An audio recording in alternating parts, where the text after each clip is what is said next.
Boa noite, queridos amigos. Que a paz do Senhor esteja conosco.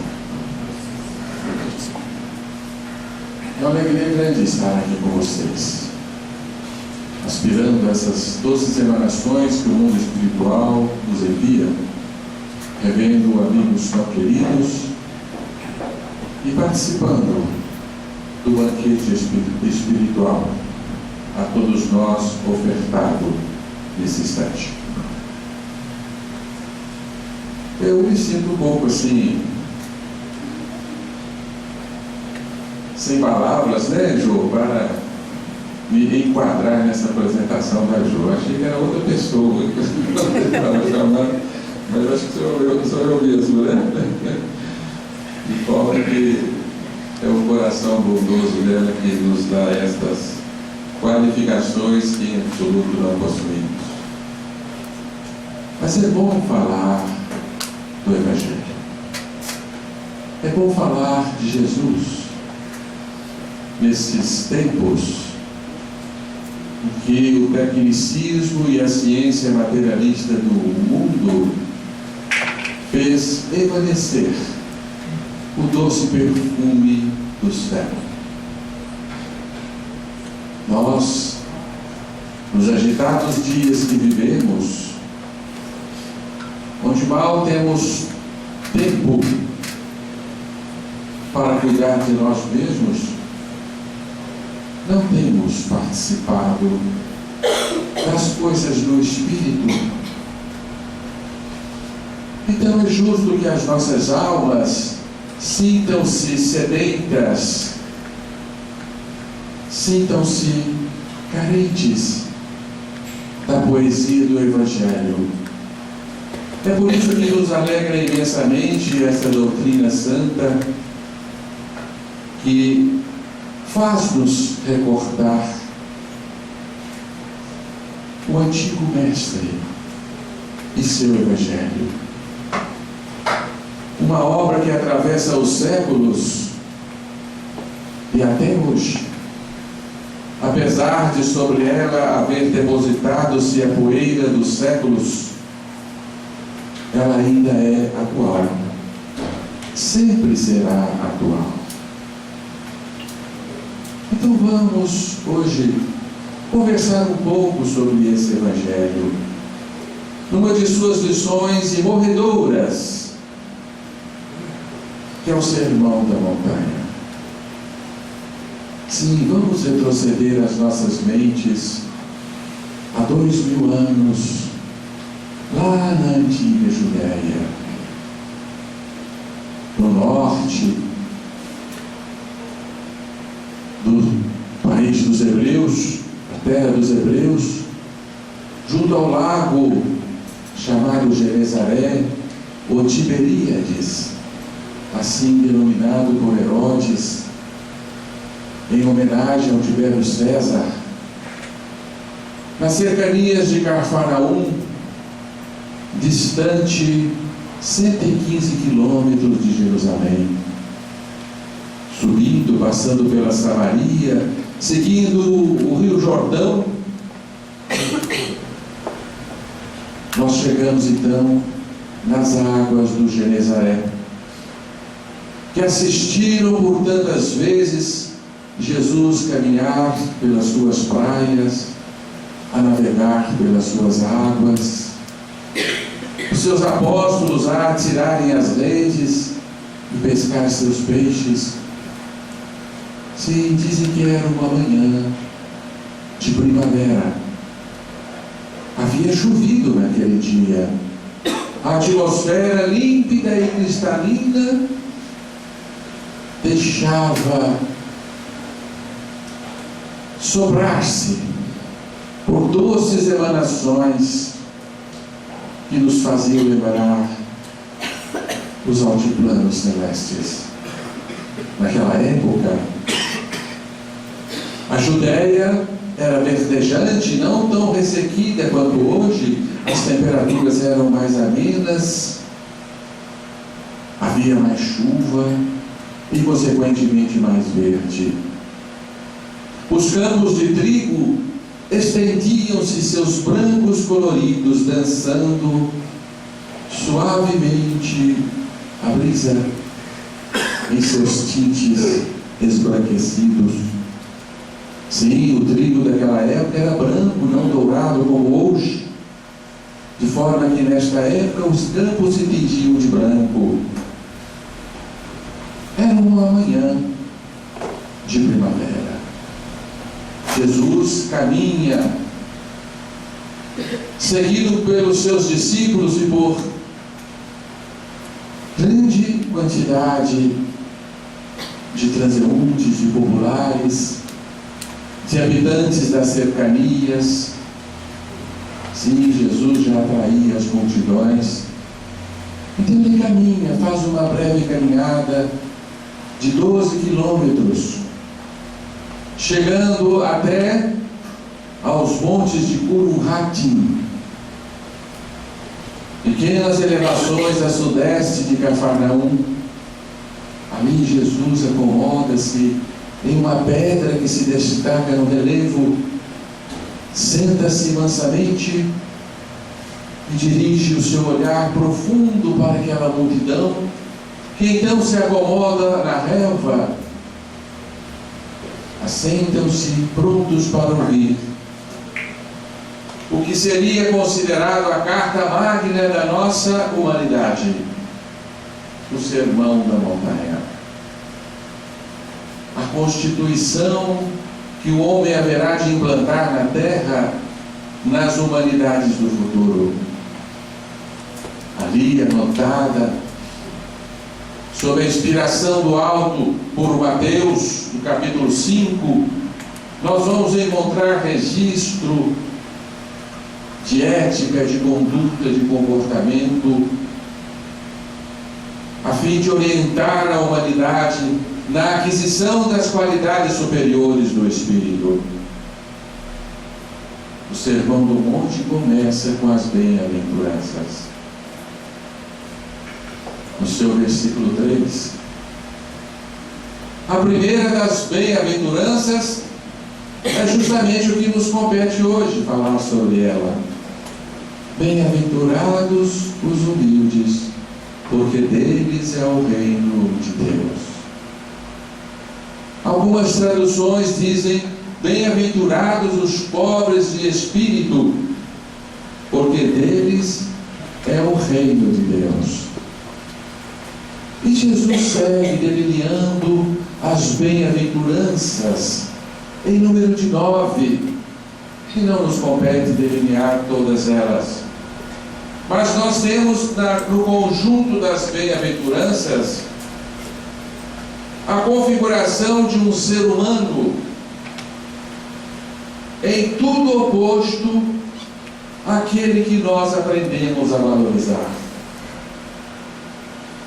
Bem-aventurados os simples, os pequenos, os mansos, os pacíficos, os puros de coração, os que têm sede de justiça. Enquanto que o mundo ainda vangloria os grandes, os poderosos, os que comandam multidões, os que atingem os ápices dos estratos sociais, os corajosos, que se enfrentam às guerras e disseminam inimigos. Estes são os nossos heróis, os grandes heróis da humanidade, idolatrados até os dias de hoje. Enquanto que os simples, os mansos, os pacíficos, aqueles que não têm instintos aguerridos, permanecem ao léu das valorizações sociais, como escórias da humanidade. Então Jesus exalta um modelo de homem que corresponde não ao homem da atualidade, mas ao homem do futuro. Sim, o homem do futuro está já traçado pela inteligência do Cristo. Ali está delineado o homem que habitará essas placas terrenas e será o herdeiro da terra, o Senhor do futuro. Não um ser altamente tecnológico, operando máquinas extraordinárias, pilotando naves intergalácticas, dotadas de canhões espetaculares, capazes de destruir mundos. Este não é o homem do futuro. O homem do futuro será o homem evangelizado, o homem santificado, o homem que estiver incorporado os princípios estabelecidos no Evangelho. Este será o herdeiro da terra. Disso nós temos certeza. Os homens aguerridos, embrutecidos, aqueles que se dizem grandes na vida, estes estão sob a ameaça de serem recolhidos em humanidades mais atrasadas, porque a terra seguirá adiante rumo à plena execução do amor evangélico. Portanto, os poderosos da terra são hoje seres em extinção. Se nós queremos continuar avançando junto à nossa humanidade, resta-nos apressadamente absorvermos na integridade e, sobretudo, praticarmos os ensinos evangélicos que Jesus nos trouxe. Bem-aventurados os simples, porque deles será o reino de Deus.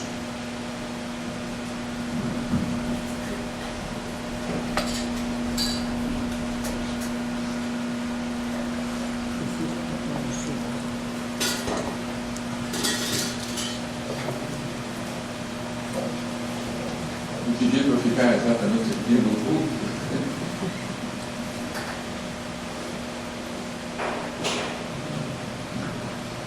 O que podemos nós pensar a respeito desta bem-aventurança? Nós temos olhos para valorizar aqueles que se vestem de simplicidade, se cobrem de humildade e se fazem pequenos e menores dentre todos? Nós costumamos passar a lero, menosprezando os seres que aos nossos olhos se fazem pequenos ou menores do que nós. Por que Jesus, então, valoriza justamente aquele que se veste da mais pura humildade? Em diversas ocasiões, o Evangelho traz-nos relato de que Jesus enfatizava a importância destes hábitos para que o homem possa crescer como convém, para que o homem possa entreabrir-se às potências divinas que dormitam no seu interior. Então ele nos dá em várias passagens, como a das criancinhas, que ele termina por nos dizer que se nós não nos portarmos como aquelas crianças, de modo algum nós seríamos recebidos no reino de Deus. Se não nos fizéssemos pequenos como as crianças, simples como os meninos. E temos aquela passagem do Evangelho curiosa para nós, em que os discípulos retornavam de Cafarnaum e foram ter com Jesus. E Jesus, sabendo de antemão que eles haviam conversado, perguntou-lhes: que viestes confabulando pelo caminho? Os espíritos se envergonharam, porque pelo caminho eles vieram discutindo qual dentre eles era o maior. Então Jesus lhes proporciona uma lição importantíssima, dizendo mais ou menos nessas palavras: os governantes da terra comandam sobre os seus súditos. Os senhores exercem a autoridade sobre os seus vassalos. Mas que não sejais assim entre vós. Que aquele que quiser ser o maior, que seja o menor e último de todos. Porque aquele que quer ser o maior, este será o menor. E em outra ocasião, Jesus nos dizia também outra frase que nos remete para esta mesma lição: todo aquele que se exaltar será humilhado. Como compreendemos isto? Será que a prática da humildade nada mais é do que um verniz que nós aplicamos na nossa personalidade para nos aparentarmos de uma forma mais agradável aos nossos amigos de jornada terrena? Será que é nada mais uma roupagem que nos servimos para não despertarmos mau juízo e mau julgamento dos demais?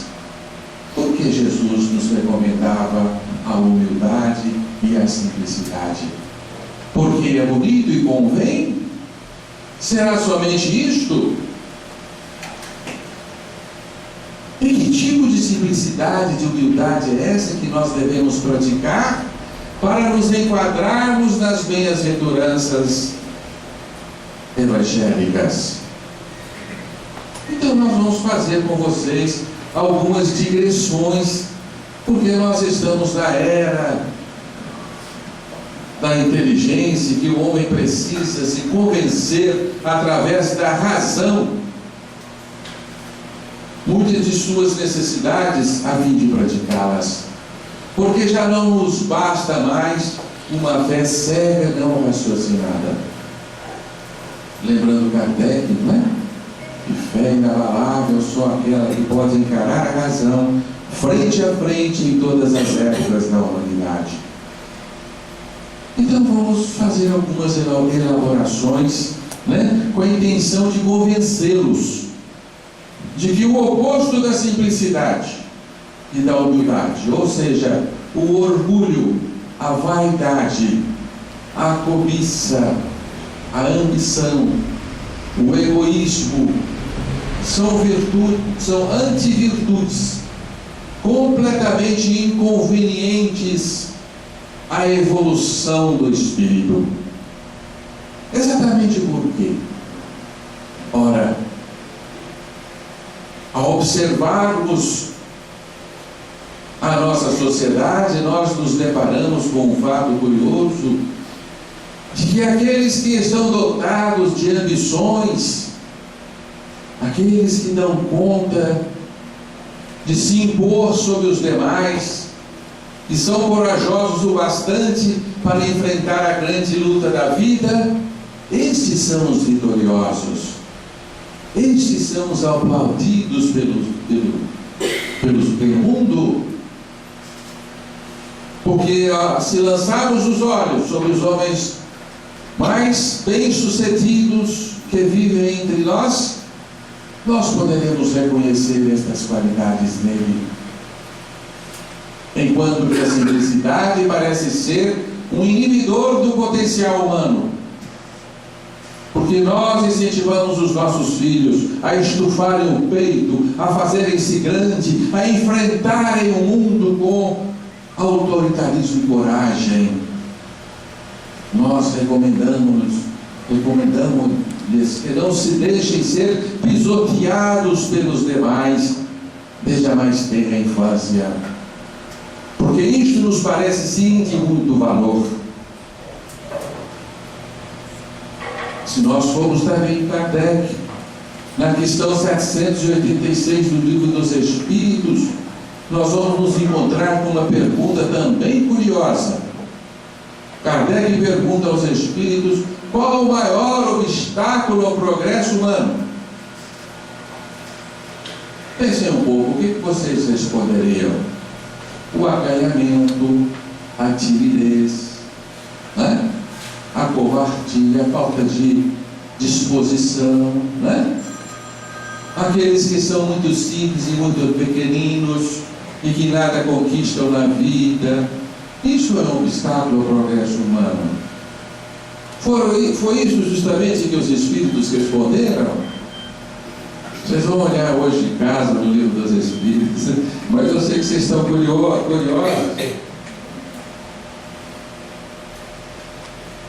Não vou deixá-los curiosos.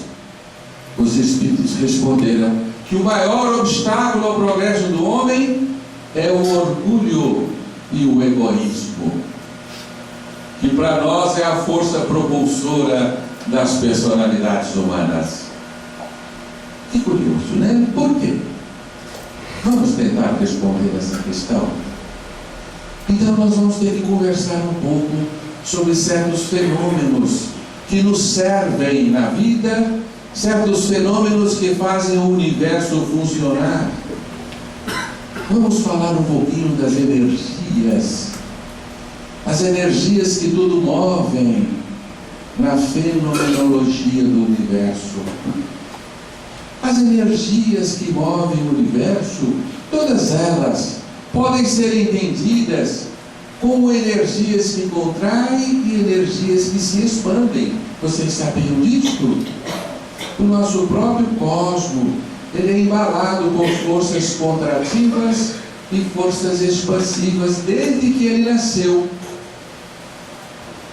No Big Bang, a primeira grande explosão, a primeira força de expansão que moveu o nosso cosmo a ser o que é hoje, esse ninho de galáxias, de estrelas, mundos e polos. Este universo nasceu de uma força contrativa que se reverberou em si mesma, produzindo uma grande expansão, subordinada à qual ainda todos estamos. E desde então essas duas forças vêm se reverberando, e todas as energias se fazem de pulsos de contração, pulsos de expansão. A própria ciência nos desenha uma energia como uma onda que tem uma crista que sobe e uma depressão, né? E esses dois movimentos vão se alternando na trajetória do tempo, configurando a irradiação energética na sua característica vibração. Então, vibrar é oscilar entre um polo e outro polo. E assim, tudo pulsa neste universo, nessa alternância oscilatória entre um pulso que cresce e um pulso que decresce. O nosso organismo está embalado nessas energias, porque nós somos essencialmente energéticos. Temos em nós energias pulsáteis, vibráteis.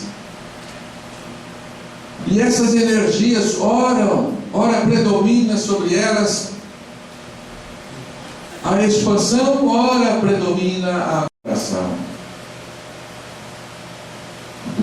Predomina a expansão, por exemplo, do nosso cérebro. Nós estamos ativos, em vigília, acordados, despertos, mas logo vem o cansaço que nos deprime e nós temos que dormir, e o cérebro então entra em repouso, acionando outras atividades. Mas enfim, nós estamos oscilando, né? De dia despertos, de noite repouso. Assim é a norma, né? Embora os jovens não gostam muito de seguir este ritmo natural, né? Porque muitos deles hoje, 11 horas, está indo para a balada, 11 horas da noite, né? Enfim, ninguém pode viver sempre num estado de vigília, né? Chega um momento em que nós precisamos colher a outra face, o repouso. O próprio trabalho das nossas células se faz também num pulso de crescimento que a ciência chama de anabolismo. Ana significa crescimento, né? Então, o trabalho anabólico da célula faz-nos ganhar massa, porque a célula sintetiza, a célula absorve, né? A célula produz, a célula cresce, a célula se multiplica, né? Mas depois ela tem aquela outra fase chamada catabolismo. Cata é quebrar, onde a célula então repousa, excreta e perde substâncias. Então o nosso organismo oscila, né? Anabolismo, catabolismo, anabolismo, catabolismo. São as oscilações da onda do nosso metabolismo, o funcionamento do nosso corpo, né? Até a metade da vida predomina a síntese, predomina a fase anabólica, em que a gente cresce, ganha massa, né? Desenvolve, chega até a maturidade, aí começa a haver uma predominância do catabolismo, infelizmente, né? Onde nós vamos perdendo vigor, massa, cabelos, né? As coisas vão caindo, vamos perdendo agilidade, raciocínio, memória, né? Então nós assistimos a um processo em que as forças biológicas ascendem e depois decrescem, né? Até a extinção do nosso corpo no fenômeno da morte, para continuarmos depois no mundo do além, participando deste mesmo movimento: expandir, contrair. Porque no mundo dos espíritos nós vamos realizar esses dois movimentos. O nosso perispírito irá, sim, chegar a um ápice para depois decair, a fim de recolher-se em novo nicho uterino, consociar-se a outro órgão fecundado, contrair-se novamente na dimensão unicelular, para experimentar o novo nascimento, o renascimento, para então expandir de novo no seio uterino, experimentando o seu vertiginoso crescimento embrionário, uma verdadeira explosão, um Big Bang, né? Orientado, fazendo com que em 9 meses uma célula se transforme em 3 trilhões de células. Esses movimentos orgânicos são conduzidos pelo nosso perispírito, que é o nosso organismo dinâmico, onde nós possuímos os nossos campos energéticos, orientadores e formadores da massa biológica do corpo físico. E o perispírito é uma entidade vibrátil, porque energética, então ele expande, ele contrai, ele expande, ele contrai. Isso está no livro dos médiuns. Kardec nos informa isso. O perispírito se contrai, o perispírito se dilata. Depois nós vamos no livro Evolução em 2 Mundos, de André Luiz, e vamos nos encontrar com esta mesma explicação enriquecida de detalhes.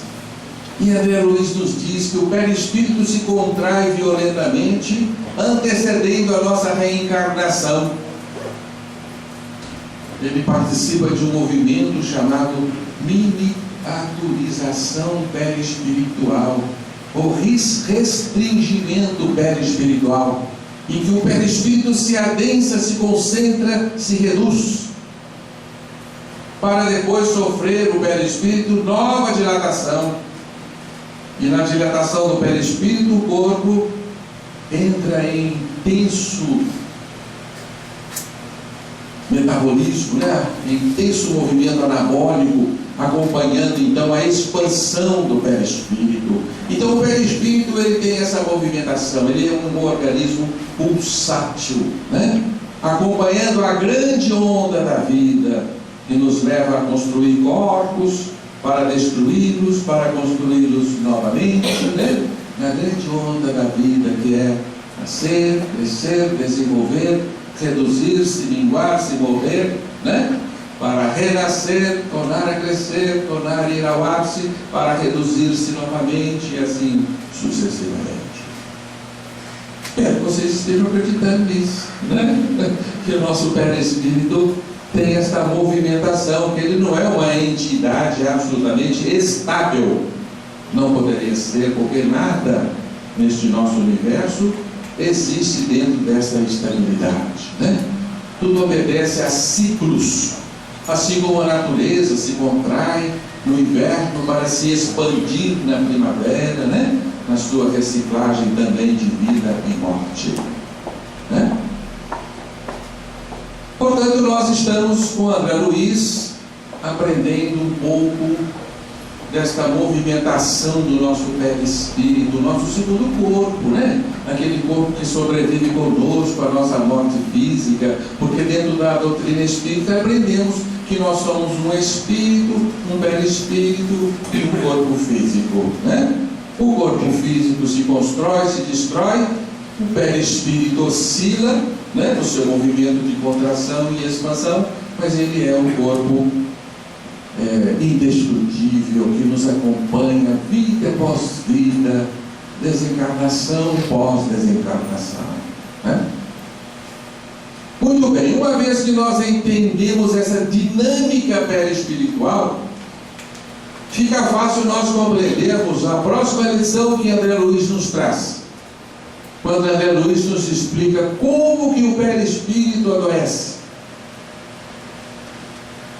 E este nosso mentor espiritual, ainda no livro Evolução em Dois Mundos, diz-nos assim: o perispírito adoece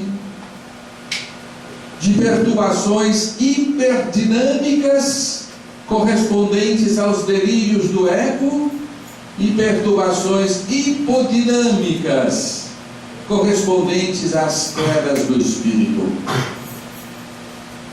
Não precisávamos de mais nada. Vocês compreenderam? O perispírito adoece quando ele tem as suas forças hiperdinamizadas. Hiper é o radical que nos remete para muito, para o que está além, o que excede, que extrapola. E o perispírito adoece de hipodinamia. E hipo é o radical para aquilo que está reduzido, aquilo que está em falta. Então André Luiz nos diz que o perispírito adoece quando ele exagera o seu pulso dinâmico e levando-o ao hiperdinâmico. E ele adoece quando o seu pulso hipotônico exagera o seu aprofundamento dentro da sua pulsação natural. Ele pode ir além ou pode ir aquém dos seus limites. Por que se dá isto? Como que acontece os estados hiperdinâmicos do nosso perispírito? Por que o nosso perispírito de repente tem no seu campo estrutural energético um dinamismo hiperfuncionante, hipertônico? Isso corresponde, diz André Luiz, aos delírios do ego. Nós vamos compreender isto como as nossas atitudes, tão comum em nós, de egolatria, de orgulho, de prepotência, de vaidade, de exercício inadequado do poder. Portanto, quando nós situamos o nosso ser nas posições de orgulho, de vaidade, de prepotência, quando nós exercitamos o nosso egoísmo além das medidas do amor, nós estamos realizando um movimento que é o exagero do ego, o ego que se cresce além das medidas naturais. São os estados de hiper-egoísmo ou hiper-egotismo. Então, os estados hiperegóicos, tão comuns a nós, que nós sabemos realizar com muita facilidade, né? Basta levantar o nariz 10 graus, começar a olhar todo mundo do alto, né? De cima para baixo, não é? Basta pegar o nosso carro e dizer assim: sai da frente, seu molenga, né? Você não vale de nada, né? A rua é minha. Basta no serviço, né? nós acharmos que somos ali a pessoa mais importante, mais interessante, né? Então, nesses estados em que nós nos vangloriamos em excesso, através do exercício do orgulho, do egoísmo e da vaidade, quando nós posicionamos o nosso ego, o nosso psiquismo nesse patamar, nós provocamos uma hipertonia dos nossos campos perispirituais. Então vamos dar aqui uma imagem interessante para vocês, que é a imagem de um pêndulo, né? Que oscila para um lado, para o outro lado. É a oscilação natural da vida, né?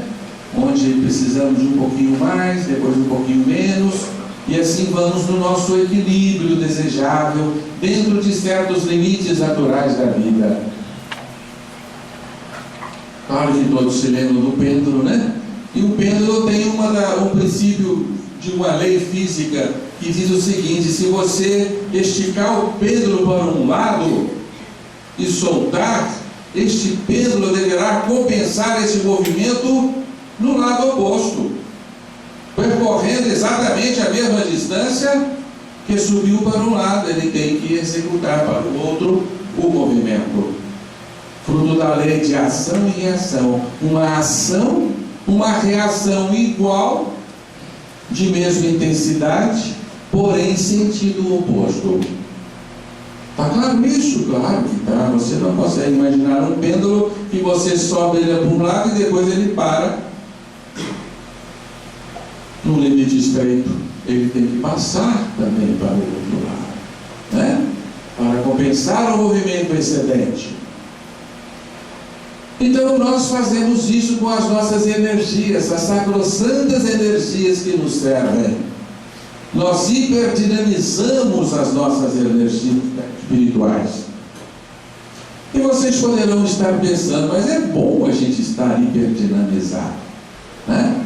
Com energias em excesso, transbordando, né? De energias. Não, isso é mórbido. Porque quando nós estamos com os pulsos perispirituais hipertonizados, os nossos órgãos vão também funcionar a mais. E mais do que isso, eles vão crescer de forma inadequada, gerando hiperfuncionamentos, hipercrescimentos, que nós chamamos de hipertrofias, né? Então o nosso corpo vai detectar o tônus perispiritual em excesso e vai funcionar em excesso. E ai daquele cujos órgãos estão funcionando em excesso. Um ou outro órgão resolve crescer a mais. Nós temos aí configurado, tipicamente, a patologia dos tumores, que são provocados por energias perispiríticas, hipertróficas. E temos o máximo da nossa hipertrofia, que é o câncer, onde as células crescem num ritmo acelerado e desordenado, embaladas por um frenesi hipertônico, uma para de crescimento excedente. Isso provém dos nossos campos perispirituais, nutridos por energias excedentes. E essas energias excedentes, mórbidas, são alimentadas pelos nossos estados personalísticos, em que nós nos posicionamos acima dos demais. Nós nos fazemos maiores do que os outros. Nós exploramos os outros. Roubamos valores alheios, não só recursos monetários, mas nós roubamos valores de personalidade do outro, roubamos apreciações do outro, roubamos felicidades do outro, depreciamos o outro porque nos fazemos mais do que eles, minguamos o outro para nos fazermos mais. É por isso que a gente tanto gosta da maledicência, né? Que diminui o outro e você está dizendo assim: fulano não presta, quem presta sou eu. Fulano faz isso, eu não faço, eu sou muito mais do que ele, né? Então nós nós estamos cansados já, né, perambulando pela evolução terrena, dessa prática, desses hábitos de personalidades que se tornaram viciosos em nós, né? E a gente gosta mesmo de valer mais do que o outro, de ser maior do que o outro, de ter tudo e o outro nada, de ser mais e o outro menos, né? Então, desde a infância eu quero ser o mais inteligente, o mais bonito, o mais forte, né? O mais destacado, o mais aplaudido, o mais invejado, e assim vamos pela vida fora, né? E de repente eu quero comprar um carrão, vou ficar apertadíssimo, mas não importa, o vizinho vai ver o meu carrão na garagem, né? E vai ficar babando, não é assim? Somos nós, com estes velhos hábitos. Então vocês começam a entender por que nós adoecemos de doenças hipertróficas, hiperformativas, porque nós estamos hiperdinamizando o nosso perispírito nos delírios do ego, os delírios megalômanos do ego, alimentados pelo nosso orgulho, pela nossa prepotência, pela nossa vaidade, pelo nosso egoísmo. Então o perispírito fica perturbado com as suas energias hipertróficas, né? Morbidamente hipertróficas, né? Mas algo muito importante vai acontecer neste movimento, que nem sempre ocorre numa mesma vida.